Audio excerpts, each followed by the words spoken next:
Praise the Lord. இந்த August மாதத்தில் 16ஆம் தேதியாகிய இந்த சனிக்கிழமையின் காலை வேளையில் தேவ சமூகத்தில் வந்திருக்கிற ஒவ்வொருவரையும் கர்த்தர் தாமே ஆசீர்வதிப்பாராக.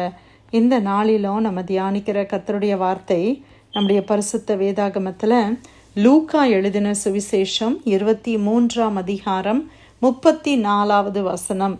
The Gospel of Luke chapter 23 verse 34. அப்பொழுது இயேசு, பிதாவே, இவர்களுக்கு மன்னியும், தாங்கள் செய்கிறது இன்னது என்று அறியாதிருக்கிறார்களே என்றார். அல்லேலூயா.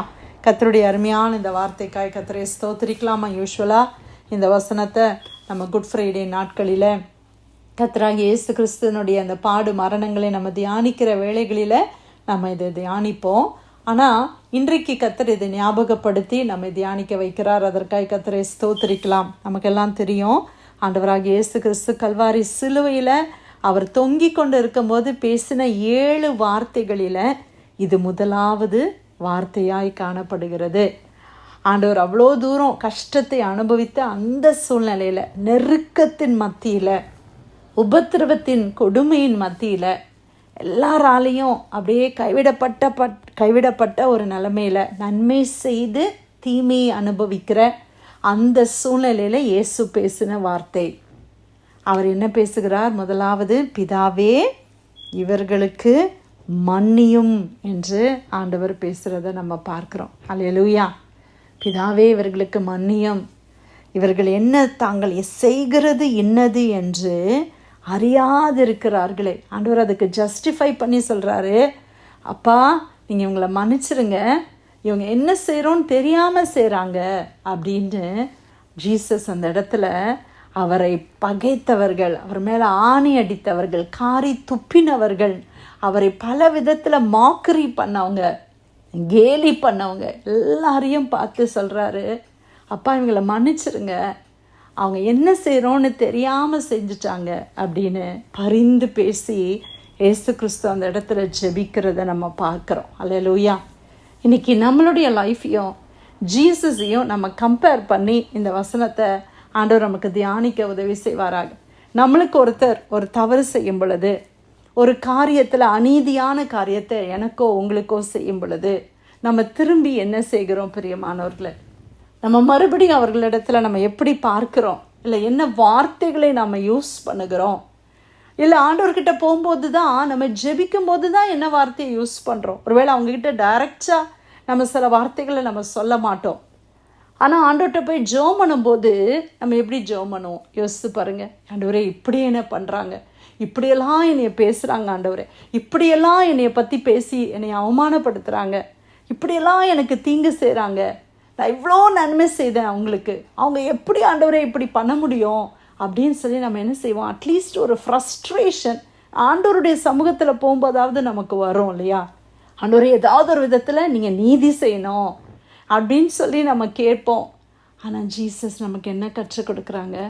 அவர் பிதாவினிடத்தில் போய் அவர் ஃப்ரஸ்ட்ரேஷனில் பேசலை, மனப்பூர்வமாய் பேசுகிறார், மன்றாடி ஜெபிக்கிறார். ஆண்டவரே, இவங்க மேலே இந்த பழி வந்துட வேண்டாம், நீங்கள் மன்னிச்சிருங்க, என்ன செய்கிறோம், தேவனுடைய குமாரனை தான் இப்படி செய்கிறோன்றத அவங்க தெரியாமல் செய்கிறாங்கன்னு சொல்லி பரிந்து பேசுகிறார். இன்றைக்கி நாம் கூட ஆண்டவரிடத்தில் கேட்கலாமா? ஆண்டவரே, எனக்கு அப்படிப்பட்ட ஒரு கிருபை வேணும்ப்பா, அப்படியாக எல்லாரையும் மன்னிக்கிற ஒரு கிருபை வேணும். எனக்கு துரோகம் செய்கிறவங்க, எனக்கு பல விதத்தில் எனக்கு தீங்கு இழைக்கிறவர்களை நான் மன்னிக்கிறது மட்டும் இல்லை, அவங்களுக்காக மன்றாடி ஜெபிக்கிற ஒரு கிருபை எனக்கு வேணும். உங்களை மாதிரி எனக்கு ஒரு கிருபை வேணும் ஏசப்பா என்று சொல்லி இந்த காலை வேளையில் கேட்கலாமா? பிரியமானவர்கள், இன்றைக்கி எத்தனை பேர் நம்ம இன்னும் மன்னிக்காமல் இருக்கிறோம்? யோசித்து பாருங்கள். எத்தனை பேர் இன்றைக்கி மன்னிக்காமல் இருக்கிறீங்க? என்னையும் சேர்த்து நான் சொல்கிறேன். எத்தனை பேர் ஒருவேளை நம்ம நிறைய ஜஸ்டிஃபிகேஷன் வச்சுருப்போம், அவங்கெல்லாம் இப்படி பண்ணாங்க, எப்படி இவங்களை மன்னிக்க முடியும், இவங்க என்னுடைய லைஃபையே கெடுத்துட்டாங்க, இவங்களை எப்படி நான் மன்னிக்க முடியும் அப்படின்னு நிறைய பேருடைய லிஸ்ட்டு நம்மளுக்கு பட்டியலில் இருக்குது. ஆனால் ஜீசஸ் இன்றைக்கி நமக்கு சொல்லிக் கொடுக்குற ஒரு காரியம், ஆண்டவர் மன்னிச்சாரே, ஜீசஸ் மன்னிச்சாங்களே. இன்றைக்கி ஏசப்பாவுடைய பிள்ளை, ஆண்டவருடைய பிள்ளைன்னு சொல்லுகிற நாம் ஏன் அவரை மாறி மாறவில்லை? ஏன் அவரை மாறி மாற முடியவில்லை?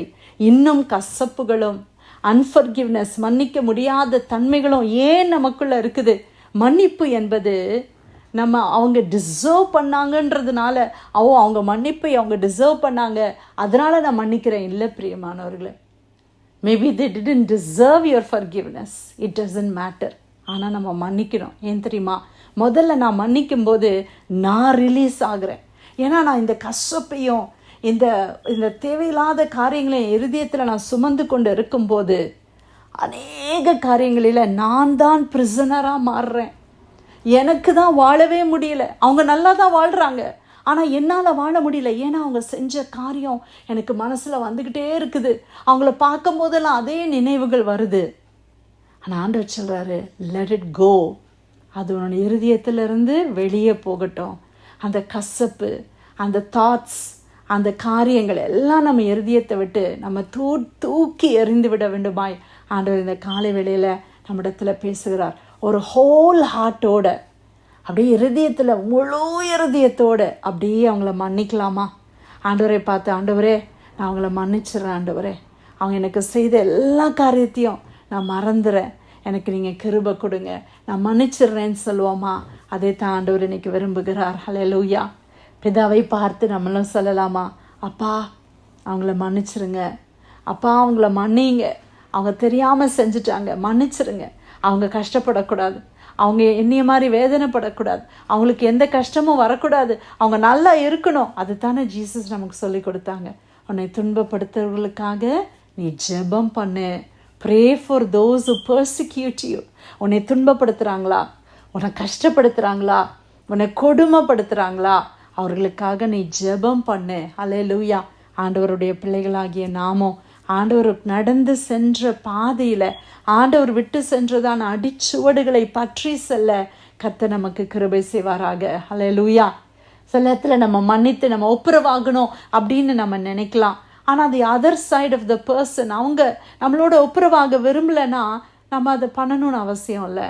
லெட் தெம் பி, இல்லையா? சில காரியங்கள் ஒருவேளை நம்ம மன்னிச்சிருவோம், ஆனால் அவங்களுக்கும் நம்ம ஏதாவது தப்பு பண்ணியிருப்போம், அவங்க நம்மளை மன்னிக்க முடியாமல் இருக்கலாம். But that is okay.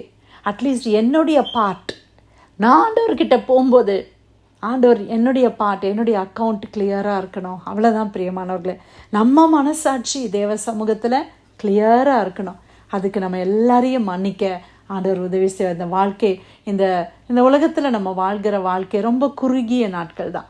இதில் போய் நம்ம ஏன் அநேகருடைய கோபத்தை வச்சுக்கிட்டு, அநேகர் மேலே பொறாமையை வச்சுக்கிட்டு வாழணும்?